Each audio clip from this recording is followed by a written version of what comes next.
In a dark torture room, a prisoner is hanging from the ceiling.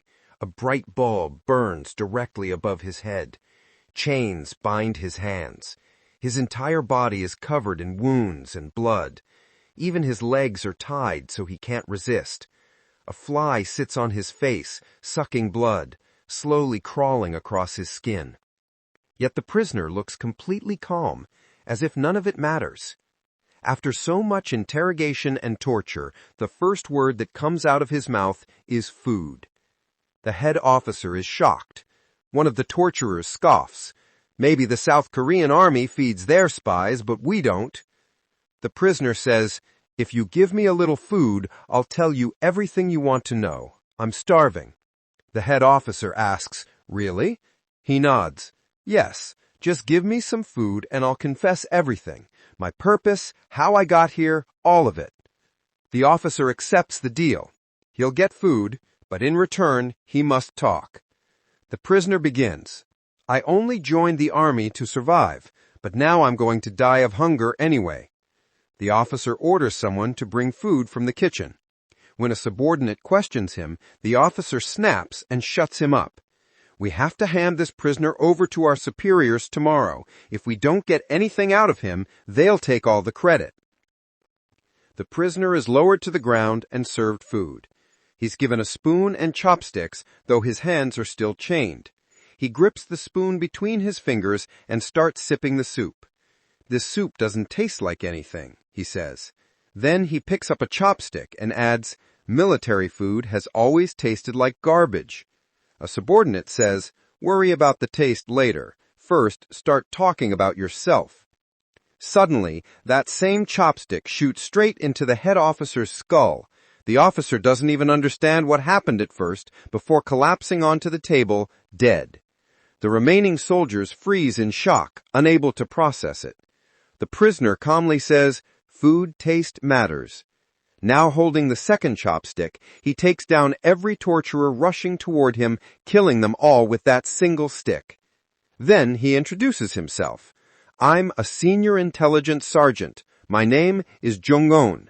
I swam across the sea to infiltrate this place, and my mission was to eliminate all of you. And now it's done." His eyes shift to the same fly that was crawling on his face earlier. He aims the chopstick and kills it too. The story now shifts to a small restaurant in Seoul City. Janggon is sitting with Lieutenant Colonel Park. Park says, "No one in our unit is like you. Why do you want to quit?" Janggon smiles. "Military food doesn't taste good anymore, but the food here is amazing." Park laughs, drops meat chunks into the bone soup, and slides the rest toward Janggon. Janggon picks up a piece with his chopsticks. "I don't follow your eating style," he says. He mixes some rice into the soup and adds, "This way you can enjoy the meal till the end without the leftover rice getting soggy." Park asks, "Are you quitting because of that operation?" Janggon casually replies, "Which operation? I just completed a mission and returned."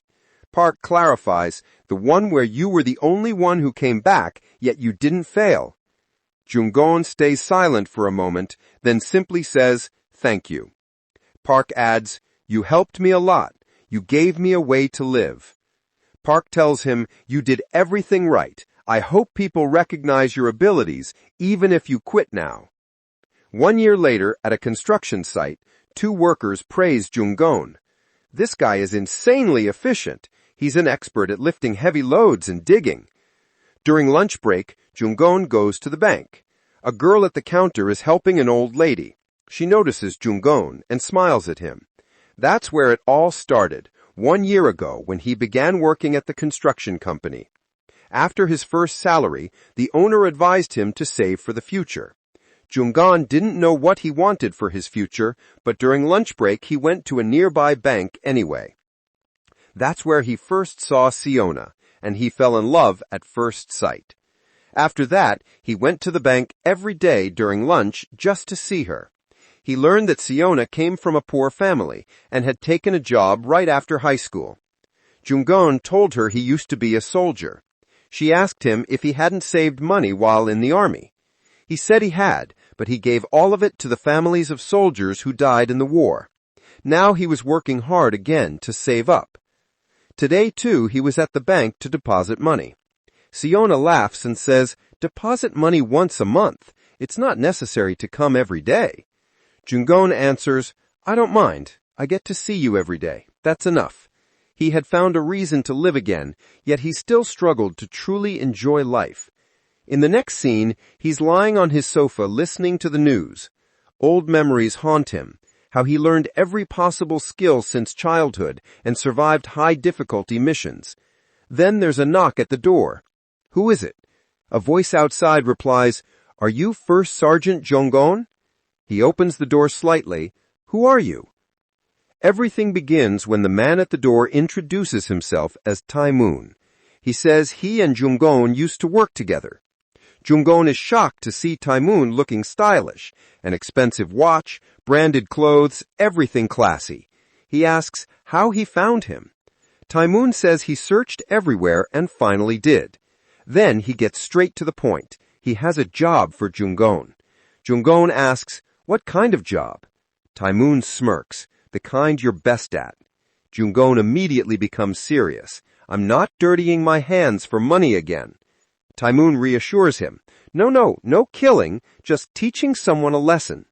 Janggon presses, "Tell me the truth. What do you really want?" Taemoon reveals that although he looks like a successful entrepreneur, he's actually a gang boss. The target is the leader of another gang. Janggon clearly states he didn't leave the army to fall back into darkness. Taemoon mocks him. "So you left the army to work at a construction site and live like this?" Janggon warns him to watch his words. Taemoon plays his final card. "If you take this job, I'll give you 50 million won. You could buy a house or start a business with that." Janggon thinks about it. Even after 10 years of construction work, he couldn't save that much money. Taemoon hands him a business card and says, "If you change your mind, come find me." As he leaves, he adds, "Strange, a man running away from his greatest talent." Janggon places the card on the side table and lies on the floor thinking, "I didn't come here to live like this, but maybe I should try a little longer, see if I can really stay away from that kind of work." He falls asleep while thinking. The next day on the site, his boss tells him to carry a huge number of cement bags. Janggon asks, "Where are the other workers?" The boss laughs and says, "I only called you today. You can handle heavy loads alone." Janggon looks at his face and wonders if the guy is serious. Meanwhile, Siona and her coworker are drinking tea outside the bank. Siona looks at the sky and says, "I don't know how he'll get through today." Her coworker asks, "Why? Your face lights up at lunch usually." Siona tries to dodge the topic, but her coworker teases her. "You're too sweet to Janggon, you know." Siona insists he just comes to deposit money like any regular customer. The coworker jokes again. He's neither handsome nor rich. Siona feels a little awkward but laughs. "Well, maybe he's not good looking, but he has a great body." The coworker says, "Well, yeah, carrying rocks daily at a construction site will do that." Siona remembers her father worked construction too, but his body never looked like that. She then warns her coworker not to interfere, saying she already knows about her secret affair with the manager. In the next scene, Siona is at her desk, lost in thought, when Janggon enters the bank and waves at her.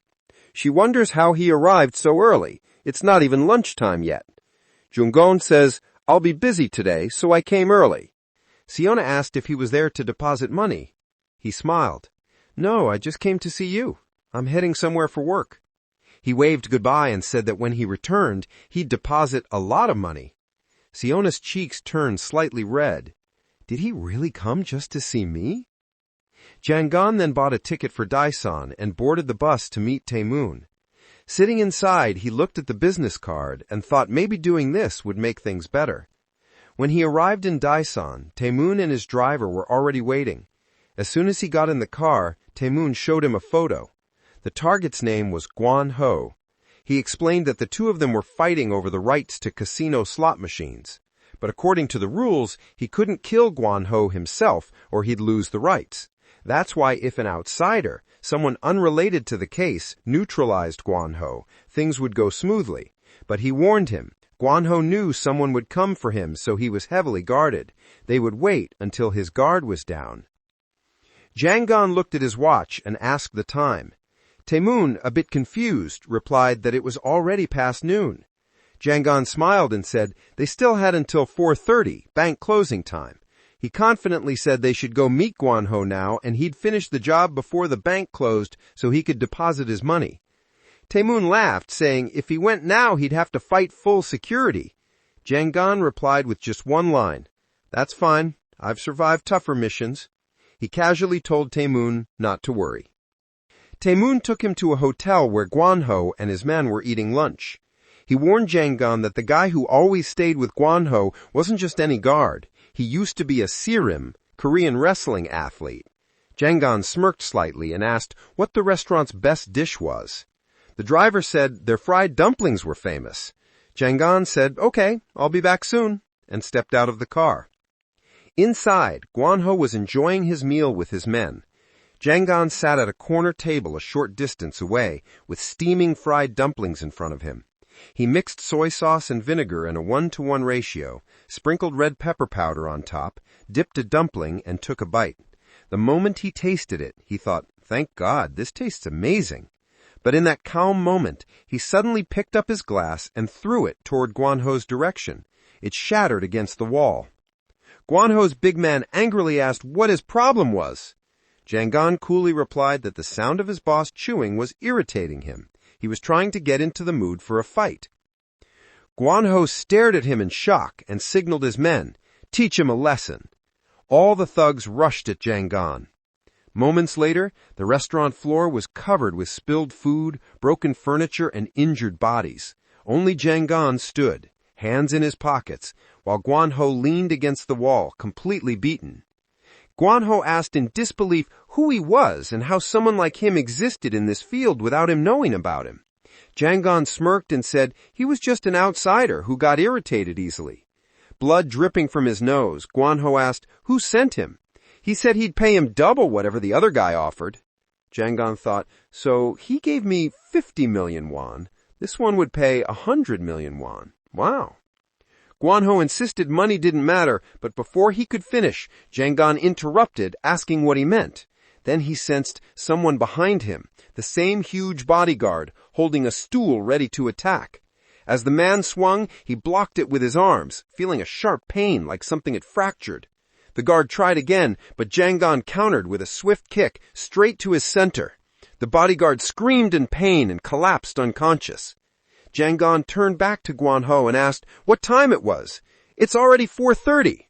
Guanho checked his watch. It wasn't even 2 p.m. yet. Janggon laughed, saying he finished early, and walked out. In the next scene, Janggon and Taemoon walked out of the bank. Janggon's money was successfully deposited. Taemoon said he couldn't believe they made it before closing. He asked what Janggon would do with the money now. Janggon said he didn't know. He had seen some apartments near the bus terminal that morning. Maybe he'd buy one. Taemoon advised against it, saying the area wasn't good and he should look in the center of Seoul.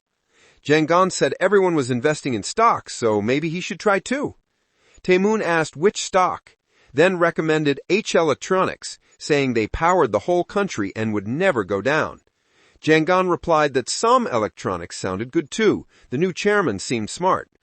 Suddenly, that same sharp pain hit him again like an electric shock. He said they should go to the hospital. The pain was back. Taemoon laughed and told him not to worry. He'd take him to the hospital he always went to whenever he got stabbed or injured. Janggon was surprised. "You go there regularly?" Taemoon smiled. "Yeah, the doctor isn't even surprised anymore when he sees me." At the hospital, the doctor looked at the X-ray and said both of Janggon's arms were fractured. It would take at least a month to heal. Janggon was shocked. He'd have to stay like that for a month? The doctor warned him that using his arms would delay healing even further. Taemoon teased him, saying things would be a bit tough now. Later, the two of them sat in a bar drinking. Janggon asked if he could even drink in this condition. Taemoon laughed and said, "You were the one who taught me this in the army. Drink and the wounds heal." Janggon smiled, saying it had been a long time since he heard that line. They reminisced about their army days. Taemoon said he knew Janggon was strong, but didn't expect him to take down so many men alone. Janggon pointed out that Taemoon had weapons too. Taemoon said shotguns could be bought locally, but he smuggled pistols from Russia. Janggon joked that Taemoon had chosen the right job. Taemoon suddenly became serious. "No, the army suited me more," Taemoon said. He asked Jang Yun why he left when the special forces were perfect for him. Jang Yun went silent. Then with a pained expression, he said that on one mission, he and his 3 juniors went in. Only he returned alive, and this is where the layers of his past begun to unfold. Taemoon was stunned hearing Jang Yun's truth. Jang Yun quietly added that he felt he no longer had the right to stay in that job anymore, so he quit. He continued, saying he thought those 3 would appear in his dreams, but they never did. Maybe they hated him too much. Taemoon stayed silent for a moment, then suggested they have one more drink. The 2 of them looked around at all the empty bottles scattered everywhere and realized they had drunk way too much. Jang Yun stood up and said he was leaving. Taemoon stopped him and asked how he planned to get home in this condition. Jang Yun said he'd catch a bus, he just wanted to sleep in his own bed. Taemoon offered to book him a hotel so he could leave in the morning, but Jang Yun refused and walked off. On the way, Jang Yun felt like he had eaten too much. He sat on a bench, but he was so drunk that he fell asleep right there. Around that time, a van from the Homeless Guidance Center passed by. They saw Jang Yun lying there unconscious, both arms in casts. They assumed he was a homeless drunk who needed help. They picked him up and took him to the Daesan Welfare Facility. Jang Yun's dream began. In darkness, he was standing in a field. Someone was calling his name. He turned around and saw 2 young men in uniform, the same lockets around their necks. His juniors, the ones who died on the mission. Then he looked down and saw a gun on the ground. He picked it up and placed it against his head, saying if that's what they wanted, he'd do it. Suddenly he woke up. Someone was clapping in front of him to wake him up. Jang Yun sat up, his arms still aching. He asked who the person was and where he was. The boy said his name was Lee Sun-jo, and this place was the Daesan Welfare Facility. The clothes Jang Yun was wearing were the inmate uniforms here. Jang Yun was shocked and tried to get out, but the door was locked from the inside. He asked why it was locked. Sun-jo said that's what he was about to explain. This place was actually a detention house where people were forcibly kept. Jang Yun was stunned. Just then a voice came from behind asking what they were doing there. Sun-jo whispered that he was their platoon leader and his temper was terrible. Don't irritate him. Jang Yun stared at the keys hanging on the leader's arm and told him to hand them over. The leader tried to kick Jang Yun, but he dodged easily. Jang Yun moved to punch him, but he remembered the doctor's strict warning not to use his arms, so he didn't lift his hand. 2 of the leader's men asked for permission to crush him. The leader said to send him to the ward. One man stepped forward to strike Jang Yun. Jang Yun thought he could beat both of them even with injured arms, but if Sun-jo was right and they were forcibly held here, escaping would become impossible. At that moment, Sun-jo jumped in, saying the guy had just arrived last night and didn't even know what this place was or who the commander was. The commander understood the point. Sun-jo added that he should be given a chance. He'd teach him everything. The commander agreed, but said Jang Yun had to apologize. Sun-jo whispered to him to bow his head and say it was his fault. Jang Yun was still in shock, but realizing the situation, he lowered his head and apologized. The commander immediately punched him and told him to behave properly, then ordered everyone to prepare for roll call. As they sat in line, Sun-jo said, "Good job. I'll explain everything now." Jang Yun looked around. There were 24 people in total, including him. Sun-jo opened the door.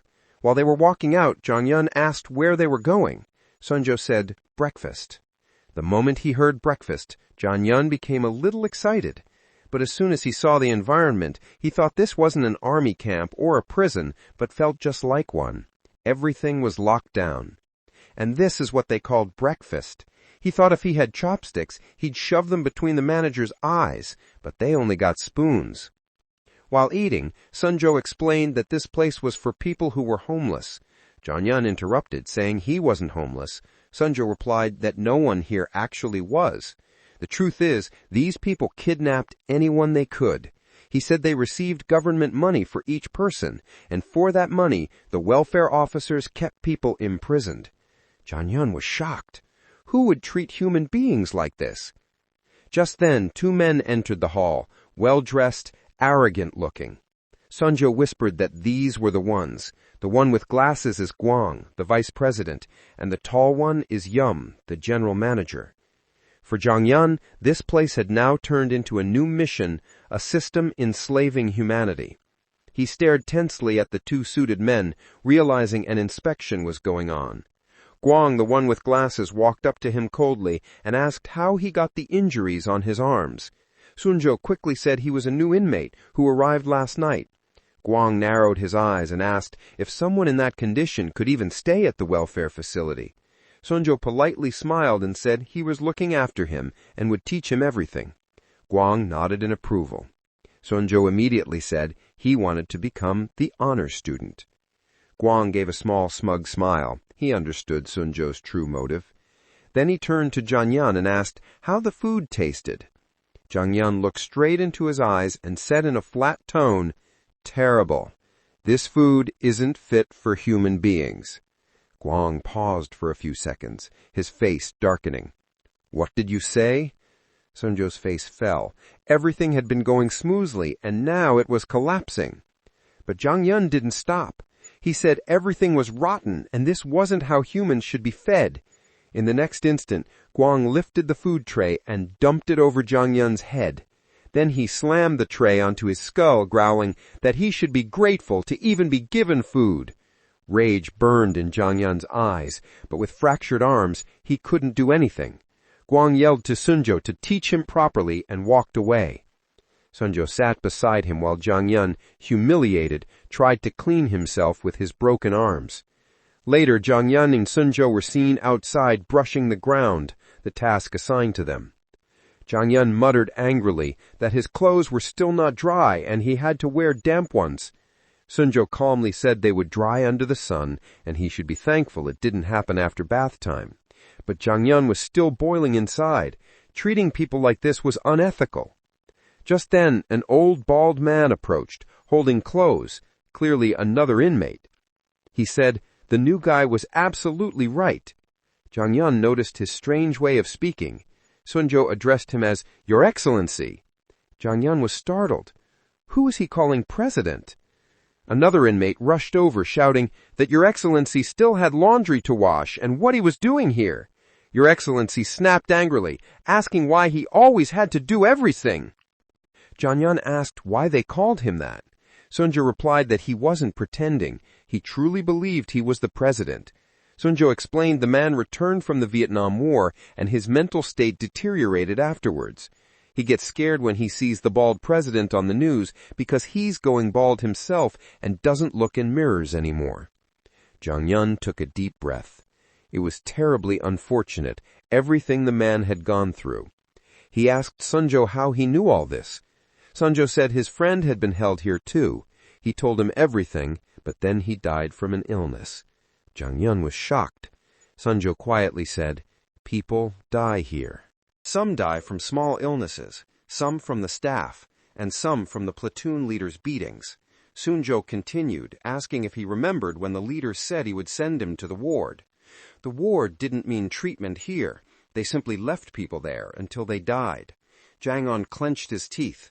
These people are truly evil. Suddenly, a loud voice shouted for everyone to go to the sports field. Sunjo whispered that it was inquiry day, and he'd see the worst person here. Everyone gathered, waiting on the field for the welfare facility's director, Injae. He arrived and began his pathetic speech.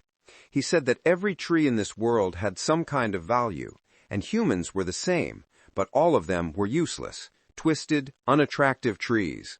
He went on, saying that just as Jesus was a carpenter, he was too, and he trimmed useless trees like them into something usable. Everyone clapped out of fear. Janggon felt disgusted. He pretended to listen, but inside he was boiling.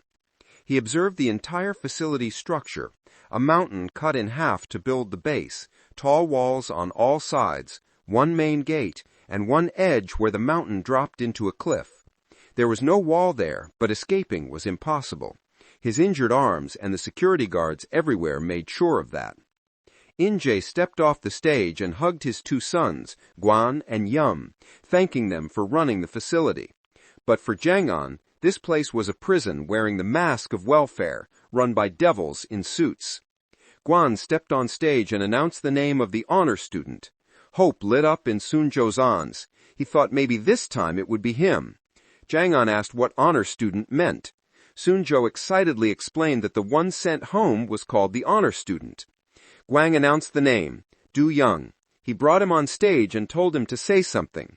Du Young thanked them and happily said he was finally going home. He was taken to the staff office where he asked when he'd be sent home. Guang said the doctor would come for a final checkup and then they'd send him. After a while, the doctor arrived, did a general examination, and declared him perfectly healthy. Then he gave him an injection, saying it was nutrients to keep him strong outside.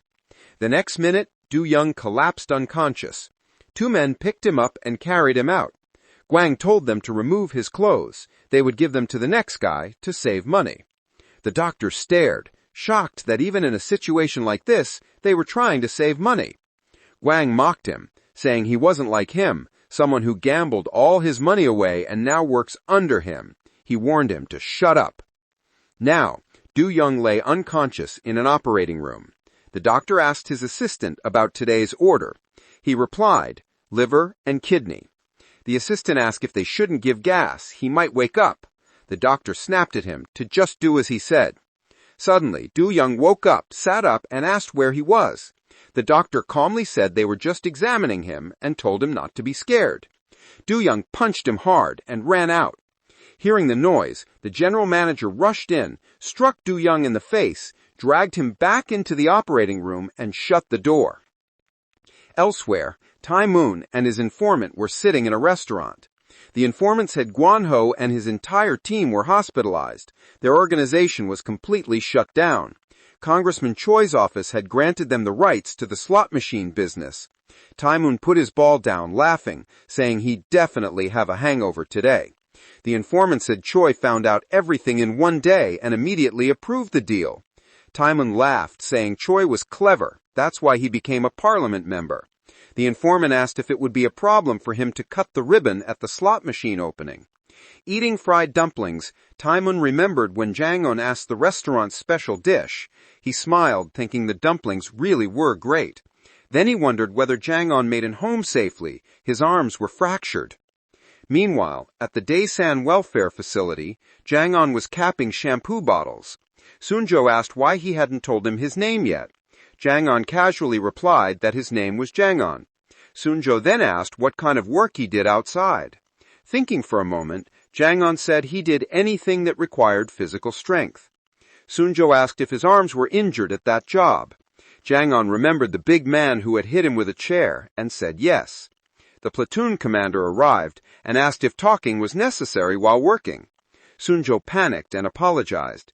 The commander asked Janggon what he had done in front of the vice president to make him so angry, then dismissed it himself, telling him to be careful next time. Janggon stayed quiet. The commander hit him on the head and demanded an answer. Janggon gave a small smile and said, "Yes, sir." Then he noticed the keys hanging from the commander's arm, and asked Sunjo why the barracks door locked from the inside instead of from the outside. Sunjo explained that during inspection, someone had said locking from the outside made it feel too much like a prison, so they locked it from the inside instead. He added that the commanders here used to be powerless outside. Now, with a little authority, they didn't consider themselves prisoners at all. Now things began to make sense to Janggon. Sunjo sighed and said he felt jealous. The honor student must have reached home by now, while he was still stuck here. Elsewhere, the doctor handed an organ box to the general manager. He begged him not to tell the vice president about that morning. The manager glared at him and kicked him hard in the stomach. He told him to say sir and learn to admit his mistakes. Then he threw an envelope full of money at him and left. The moment the doctor saw the money, All his guilt and pain vanished. His mind shifted only to tonight's gambling win. In the next scene, the general manager went to a smuggler and handed him the organ box. The smuggler paid him well. Then he went to his father, Injay. He gave him all the money. Injay praised him and told him to rest. He placed the cash in an already stuffed wallet and locked it away. That night, everyone slept, and the next morning they were forcibly awakened again, thrown back into the same dark cycle of life. Making his bed, Janggon thought he had been here for 4 days and was already adapting. The intense training from his active career helped him adjust to this environment. But one thing he still hated was the food. Still, until his arms healed, he had no choice. He forced himself to believe he was on a survival mission. He thought that just a few days ago, nothing scared him, not even life-threatening missions. But now, one thing troubled him. He couldn't meet Siona during lunch break. What if she forgot him? Meanwhile, Siona was waiting for him, glancing at the door with hope that he might come. A colleague told her to eat lunch. It was break time. Standing outside the bank, Siona wondered why Janggon hadn't come for so many days. He said he'd return with a lot of money. She hoped he was safe and nothing bad had happened. At that moment, Janggon was thinking how he had been forcibly held here and how both his arms were injured. Siona imagined maybe he had gotten into an accident. Just then, the platoon leader slapped him hard because he was working too slowly. An old man stepped forward and said he'd do the extra work, just don't hit him, he was injured. The commander grabbed the old man and yelled at him to stop taking sides, reminding him his mind was broken. The old man replied that his mind was fine, and he was the president of the country. The commander punched him hard and walked away. Janggon watched the old man cry in pain, and his anger finally exploded. He stood up and began cursing. The platoon leader stopped and turned around, angrily asking if he had lost his mind. But Janggon stayed calm and didn't answer. The platoon leader's 2 men glared at him in rage. Looking at them, Janggon thought that if they interfered, he would take them down too. One of them charged at him, but Janggon leaped into the air and delivered a powerful kick to his face. The kick was so strong that the platoon leader hit the ground and passed out. The other 2 rushed at him. Janggon thought that fighting 3 people with injured arms was difficult, but these 2 were easy. He gave one of them a smug look to make him lose his cool, and it worked. The guy kept attacking, but Janggon dodged every attempt. Then he caught the right moment, kicked him in the back of the knee, making him scream in pain, and finished with an upper kick to his chin, dropping him instantly. He knocked the 3rd one down with just a single kick. All the inmates were shocked that 1 man took down 3 people alone. After doing that, Janggon realized he had lost his temper. If an employee walked in now, he'd be in trouble, and that's exactly what happened. A welfare worker entered, asking what the commotion was. Suddenly, everyone went silent. When he saw the platoon leader unconscious on the floor, he pulled out his stick, pointed it at Janggon, and asked if he had done this. Janggon said nothing, and thought that if he kicked him, threw away his stick, head-butted him in the face, and then kicked him in the stomach, he could get rid of him easily. But then he asked himself, is that the right move? If he did that, he could take this man down, but then he would face high walls, a steel gate, and staff ready to stop him with full force. And if they found out he had attacked one of their people, they'd be even angrier. In that situation, protecting his arms would be impossible. He could take down some of them without using his arms, but if his arms got damaged further, escape would become impossible. So the best option was to apologize. He bowed and said he was sorry. Right then, the 2 brothers entered. Guang asked if he was the one who did all this. Janggon thought the situation couldn't get any more complicated. Guang laughed and said, "Wow, a man with injured arms took down 3 people alone.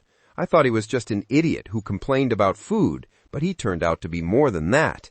He asked what he was thinking while doing all this, then said, "You really have the guts to even think." Guang explained that according to his rules, platoon members must always obey their leader, no matter what. Janggon wondered if this man really saw himself as God. Guang stared at his face and said he could still see him trying to think. He told him he'd be put in the punishment room for 3 days. Sunjo was shocked to hear this. Janggon thought the punishment room, basically a jail cell, 3 days wasn't a big deal. Gwang turned to his brother and signaled him. Yam stepped forward and called Janggon's name, but Janggon stayed silent. Yam, furious, punched him in the face, making blood drip from his nose. He told him to answer Gwang. Janggon said yes twice. Yam then kicked him in the stomach and shouted at him to say it louder. Janggon forced himself to stay calm and said yes again. Yam punched him in the back and demanded he say it loud and clear before sending him to the punishment room. Gwang wanted to make Janggon an example so no one else would dare go against him. An employee escorted him out to lock him in the punishment room. Sunjo worried about what would happen to him. As Janggon left, he looked back and smiled. Seeing him smile, Sunjo wondered if he had actually gone insane. Walking toward the punishment room, Janggon remembered the hits he had taken and thought that the general manager's punches were solid, but his own punches were even harder. Once his arms healed, he definitely wanted to fight him. An employee suddenly hit him on the head and told him to move faster. He replied he was coming and thought to himself that he wanted to beat him up someday too. On the other side, Yan slapped the platoon leader who was still unconscious. The moment he hit him, his eyes shot open and he screamed, but he went silent when he saw Yum standing in front of him. Yum told him to get up and told everyone else to get back to work. Break was over. The platoon leader was brought outside. Gwang said he didn't think the man was fit to be a platoon leader. He insisted he was capable. Gwang grabbed his badge and said someone who could be taken down without even using arms wasn't fit to lead anyone. The leader thought he wasn't weak, just that Janggon was too fast and too strong, but he couldn't say that. If he did, they'd remove him from his position. So he lied and said he had been attacked from behind, which is why he couldn't defend himself. Gwang asked if he meant that face to face he could beat him. Then he ordered him to go defeat Janggon right now. The leader panicked and asked if he really had to fight him.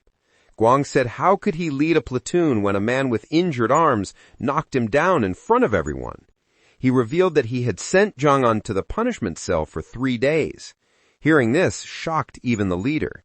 Gwang smiled and said the fight would happen when Janggon came out of the punishment room.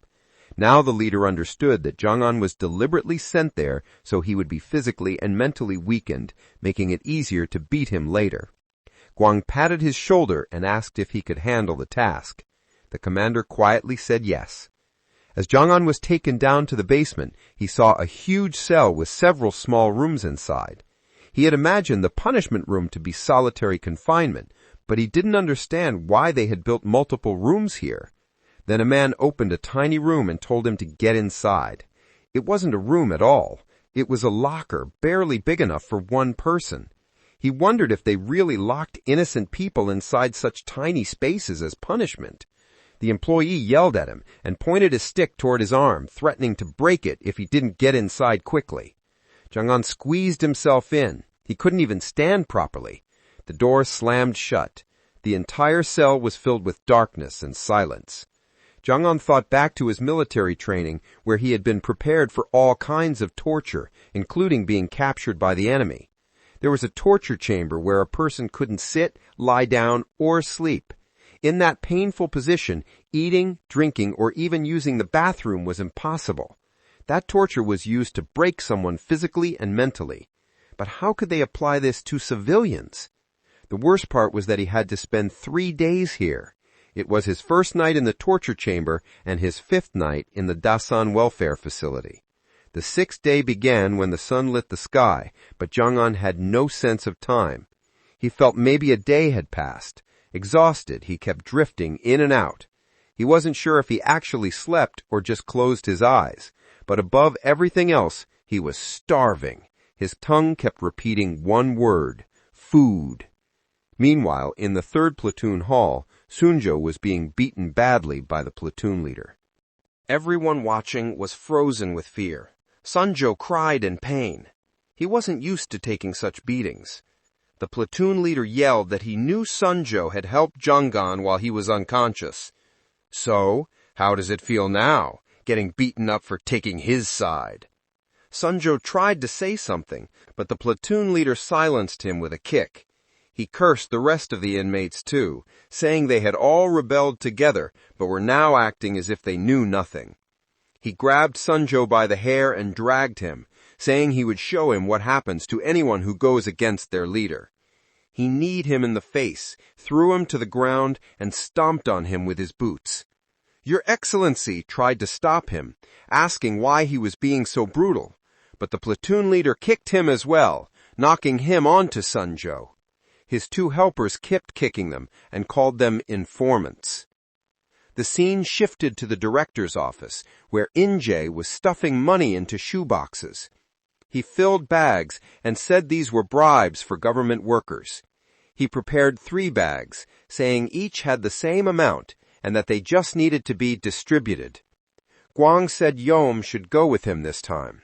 Yom agreed. Guang pointed at one large box set aside and asked what that was for. His father, Injae, said it was for someone else. Yom asked why it contained so much money. Injae explained that the person receiving it wasn't just any government official. He was an important key in the country's management. Guang and Yom left to deliver the bribes. On the way, Yom asked what exactly these officials did for them to earn such rewards. Guang said they helped in many ways. Next, they visited a welfare department worker at Daesan City Hall, someone who helped them secure government funds. Guang gave him a gift bag, and the man said he should do even more for them now. Guang told him not to do anything else, just keep doing his job properly. Then he went to the city's seaside area to meet the Daesan police chief. The chief looked at the shoebox and said the shoes felt heavy. Guang bowed and said the chief had to run all over the country for its citizens, so he should keep running in these shoes. Then, on a deserted road, he met the district prosecutor and gave him a gift. The prosecutor weighed the bag in his hands and said he liked apples, but pears were fine too. Guang laughed and said they'd bring apples when they were in season. As soon as the prosecutor left, Guang muttered that he didn't need to pick, he should just take what was given. He told Yom that these were the people who crushed any attempt from whistleblowers trying to expose the truth. Then he handed Yom some money. Yom was shocked and asked if he had taken money out of the bribe amounts. Guang replied that if they didn't get anything in return, why give bribes at all? He said last time he'd taken a little too and no one noticed, which is why he brought Yom this time. Brothers should share happiness. Yom thanked him. In the car, Guang said they should eat something good now. They had done a good job. At the restaurant, they ordered cooked meat. Guang wrapped a piece of beef with herbs and lettuce and fed it to Yom with his own hand. Watching him chew, he said Yom ate very well. They enjoyed the small moment. Then Yom asked if he was seriously going to make the platoon leader fight Janggon. Guang smiled and asked why he was asking. Do you think someone who spent 3 days in the punishment room can win? Yom said a normal person couldn't, but Janggon had taken down 3 men even with both arms broken. Guang interrupted him and asked if Yom thought Janggon could be useful to them if he was really that strong. Yom said usefulness was one thing, but how would Janggon ever follow Guang's orders if he could beat even the platoon leader? Guang said right now it was almost impossible, but if the punishment room broke him this time, he would eventually obey everything. 3 days had passed since Janggon was locked in that torture locker. For 2 days he hadn't slept at all. His face looked like that of a defeated soldier, eyes filled with 100 years of pain. He was starving, and his mouth kept repeating every food name his mind could think of. He tried giving himself reasons to stay alive, a reason not to give up. Then another reason appeared, Siona. Her bright, smiling face floated before him. He remembered he still hadn't taken her out for dinner. He imagined asking her and her happily saying yes. She'd ask what they should eat, and he would say anything was fine as long as he was with her. Thinking this way, he thought to stay alive. Another night in that hell passed, and the 3rd day ended. When the locker finally opened, Janggon collapsed onto the floor. He didn't have the strength to hold himself up. He barely lifted his head and looked up. Guang stared down at him with a smirk and said, "Those are exactly the defeated eyes I wanted to see." Then he ordered them to remove him. Janggon lay motionless, unable to move. He had no energy left. Sunjo and His Excellency stood by the bars. They came over and lifted him up, helping him walk. Seeing his condition, Sunjo said he looked terrible and they should get him out quickly. As they walked, Janggon asked why Sunjo's face looked like that. Was everything okay? Sunjo explained that the platoon leader had beaten him because he had been with Janggon that day, and His Excellency was hit too because he spoke up for him. But the old man smiled and said he was fine. Looking at them, Janggon thought about how badly they had been treated. He asked where they were taking him and said he was starving. He needed food. Sunjo said there was nothing to eat right now. All the inmates were gathered in the yard and fear was clear on their faces. The platoon leader was fully prepared for the fight. Janggon was brought there too, barely standing. He immediately understood. They were making him fight the platoon commander the moment he came out of punishment. The platoon leader remembered Guang's words. He had to protect his reputation. If he lost, he could never lead again. He believed the fight was already his. He just had to prove he was strong and defeat Janggon. Guang laughed and said, "It felt like a gladiator match." But Yom didn't laugh. Looking at Janggon's condition, he said this fight seemed more like an execution than a fight, but it would still be fun to watch. Guang ordered the fight to begin. Both men were brought face to face. The referee gave instructions, and the moment the green signal was given, the fight started. Janggon thought all he needed was a little rest. The platoon leader looked at his friends who made certain gestures. He remembered their conversation from the previous day. He had told them that Janggon was very strong and might not lose easily, but his friends suggested a method. His arms were injured, so all he had to do was keep kicking them. He wouldn't be able to fight back.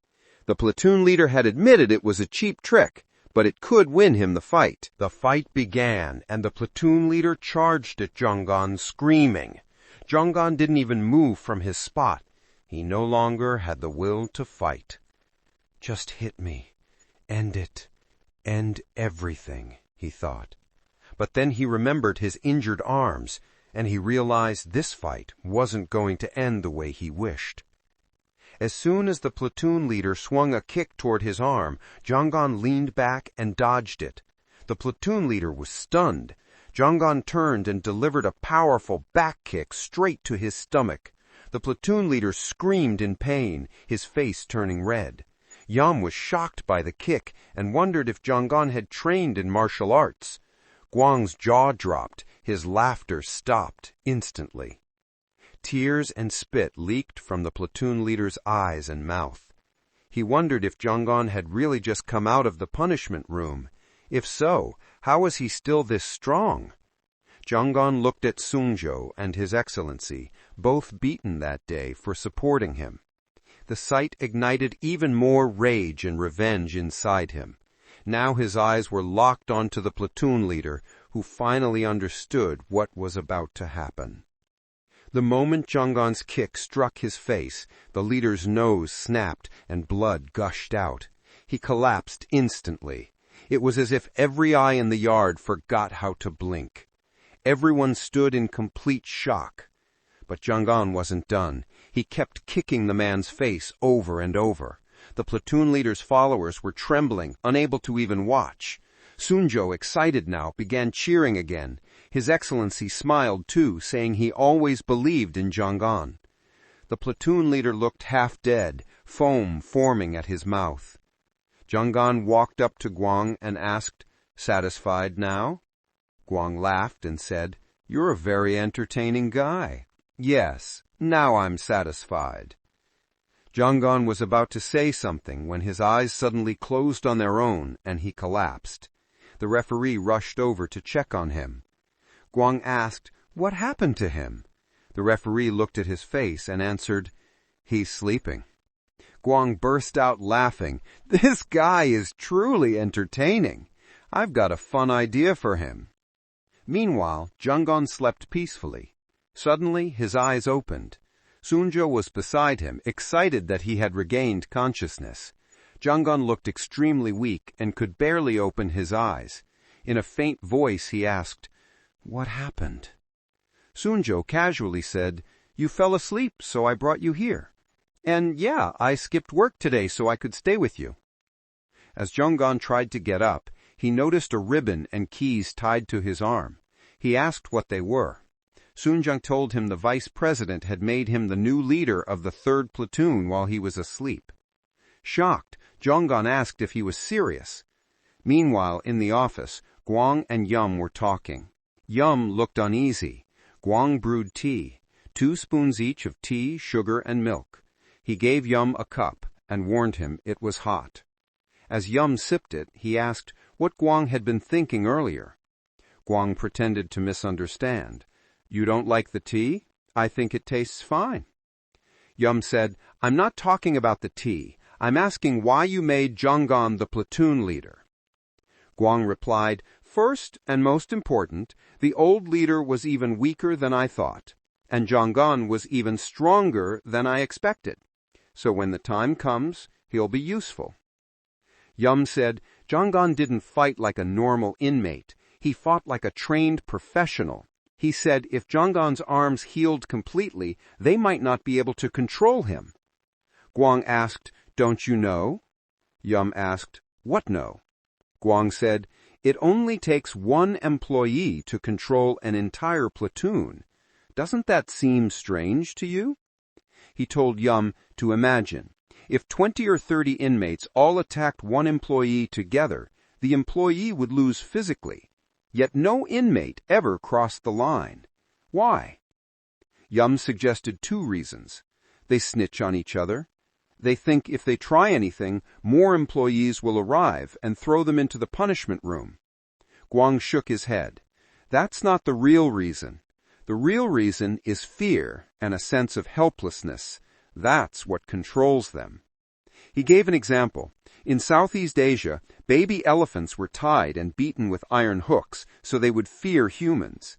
Even when they grew strong enough to crush a person, they did nothing because the fear stayed with them. Janggon is the same. We'll train him just like the others. Yum asked, "Making him platoon leader was truly necessary?" Guang said, "Yes. The position would help him relax. With time, he would start seeing this place as his home, like everyone else did." Later, Janggon lay on his bed while 2 boys sat on the floor beside him. They apologized for what they had done earlier. Janggon had been told the previous platoon leader was sent to the ward after the fight. His former followers now knelt in front of Janggon, begging for their lives. Janggon said he couldn't forgive himself, so how could he forgive others? Their faces fell. But then he added that he was new here. He had no grudge against them. They relaxed a little. Janggon told them to look behind him.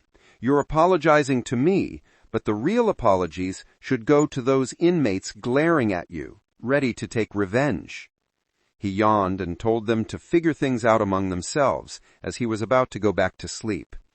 They kept begging him, "Please save us," but Janggon turned away and fell asleep again. When he woke up, he wondered how anyone could feel so happy just lying around, but then his eyes fell on the ribbon and keys. He remembered that when he came out of the punishment room, they wanted to teach him a lesson, to help the previous leader regain some dignity. But 1 punch changed everything and ruined their entire plan. That must be why the old leader was sent to the ward. After losing twice, he had become useless to them. Janggon could see their whole plan. But why make him the platoon leader now? Did they think he would become addicted to power like the previous guy and fall under their control? Janggon smirked. How adorable. Did they really think he was that kind of person? Maybe they'd never met a smart person in their lives. Not everyone is selfish like them. For now, Janggon decided he would play along because for the moment it was the best option. The scene shifted to Daesan Hotel. Today was the grand opening of the casino and dining lounge. Decorations matched the theme perfectly. Tae-moon and Senator Choi stood ready for the ribbon cutting. The announcer introduced the ceremony and began the countdown. As the ribbon was cut, the media captured the entire event. Senator Choi shook Tae-moon's hand and congratulated him, saying it was worth the wait. Tae-moon bowed respectfully and said it was all thanks to Senator Choi, but inwardly he cursed him, thinking that if Choi hadn't played middleman between him and Gwan-ho, he wouldn't have had to wait so long. Choi's secretary reminded him his next appointment was due. Choi left saying, "We'll meet soon and continue the rest." Tae-moon was still bowing and said, "Best wishes for your trip." His personal secretary quietly said, "Sir, he already left. You can stand straight now." Tae-moon suddenly felt stressed, worried that the senator would call him again. He told his secretary they would need to prepare another apple box. Then he told everyone, "Let's go out and eat." Someone asked, "Sir, where should we go?" Tae-moon replied, "Let's go to that dumpling place again. Order whatever you want. It's my treat today." His underlings took full advantage of that chance and ordered a mountain of food. But today Tae-moon was in a good mood too, so he enjoyed with them. His secretary poured him a drink and said, "Sir, you've done a good job." Suddenly Tae-moon looked gloomy. The secretary asked, "Sir, why the sudden sadness? If it's about the money you owe the senator, don't worry. This new business will make a lot of money." Tae-moon took another sip and said, "Money is great, but everything feels boring these days." He continued, "When I started, everything was exciting. The rule was simple, the strongest survive. And I removed the weak and climbed up. But now, even with success, I still have to bow to people above me." He sighed. "Business rules are dirty." After dinner, he said goodbye to everyone. They bowed respectfully as he left. On the drive home, Tae-moon told his driver to stop. The secretary said, "Sir, home is still far, and you're drunk." But Tae-moon insisted, "I just need a short walk. I'll sober up." Suddenly, Gwan-ho and his men appeared in front of him. Tae-moon smirked. "Where are the others? Still in the hospital?" Gwan-ho glared. "I came to ask you something." Tae-moon shrugged. "You know the rule. Beat me, and you'll get answers." Gwan-ho grinned and ordered his men to attack. Tae-moon got into stance. "I'm completely sober now." Gwan-ho had given strict orders. Tae-moon must be captured no matter what. As the gang charged in with weapons, Tae-moon dodged easily. He ducked under and attacked just in time and smiled proudly, thinking he reacted perfectly. But he didn't notice someone else rushing at him from the side, yelling curses. Tae-moon dodged that too, and told the man he wasn't overconfident, he was just confident in his skill. He punched him straight in the face, causing his nose to bleed. The man hadn't even recovered from the first hit when Tae-moon attacked again. Two of Gwan-ho's men were already down, and Tae-moon wondered why they were so weak. Where did their confidence go? They all looked nervous now. Suddenly, another of Gwan-ho's men snuck up behind him and tried to attack, but Tae-moon noticed and punched him immediately. He got irritated because the guy interrupted him right when he was talking to the boss. He tried to remember what he was saying, but before he could continue, a massive, muscular man suddenly grabbed him by the neck. The man lifted him off the ground, choking him. Tae-moon's face turned pale. The giant looked furious and wanted Tae-moon to keep talking. But Tae-moon couldn't speak. He couldn't even breathe. The man yelled, "I told you to keep talking! Why are you quiet now?" He threatened that his next word might be his last. But Tae-moon still couldn't breathe. The rest of Gwan-ho's men sighed in relief. They thought they'd been saved. Their relief didn't last long. The muscular man was suddenly kicked hard from behind. Tae-moon freed himself, coughing violently. "If you want me to talk, let go first," he gasped. Then he cursed at the man and punched him hard. Everyone froze. Their last hope had just fallen. Tae-moon grabbed a wooden stick. Confidently, he said this was just his warm-up. "Shall we get serious now?" He loosened his tie and prepared completely for the fight, but Gwan-ho suddenly shouted, "Stop! Enough! Let's sit and talk." Tae-moon paused, thought for a moment, then lowered his weapon and agreed. Later, at a deserted spot, Tae-moon asked Gwan-ho, "Why are you here? Did you come for revenge because I took your slot machine rights? Guanho said, No. Revenge won't get my business back. Like I said, I just want to ask something. He asked about the man who had ambushed them all alone. He didn't want Taemoon to dodge the question, especially since that man wasn't one of Taemoon's people anymore, and the business was already out of his hands. There was no reason to hide the truth. Taemoon agreed to tell him, but wondered why Guanho cared. Was he planning revenge? He stood up and said, I'm not telling you. Do whatever you want. Like I said, if you beat me, I'll answer. Guanho still pleaded, Please tell me where he is. I can't find him anywhere. But Taemoon didn't know either. The guy had left right after they drank together. He remembered the man's arms were badly injured, too. Guanho was shocked to hear that. Taemoon looked at his suit, soaked in sweat, but oddly, he felt good in the middle of all this chaos. Later, Guanho's men sat around frustrated. They got no information. One man apologized to his boss for failing. Guanho hadn't expected much anyway. Even in peak condition, he doubted they could have beaten that mystery attacker. Suddenly, they all gasped. Sung Chul arrived, rushing in. He had just returned from reserve forces training. They explained everything to him. Sung Chul was disappointed. He hadn't expected such a situation. He apologized to his boss. But Guanho said, Why are you apologizing? This isn't your fault. This is all because of Kim Shin-ju. Sung Chul already suspected Taemoon caused this entire mess, so he prepared to go kill him. But Guanho stopped him. Forget him. You have something else to do. Do you know the hospital where Taemoon's men are being treated? Sung Chul said, Yes, an old man runs that hospital. Guanho said, I think the guy who attacked us had his arms broken. He might have gone there. Find out about him. Sung Chul frowned. Why do you want to know about that man? Did Taemoon pay that man? Did he help him steal the business? Shouldn't we go after Taemoon instead? But Guanho disagreed. Jang-on stepped on my dignity. For a gangster, that's the worst insult. Sung Chul had no choice. He obeyed and said he would find the man. The next day at the hospital, the doctor asked if Sung Chul had any injuries. Yes, Sung Chul said, on my heart, because someone hurt my senior.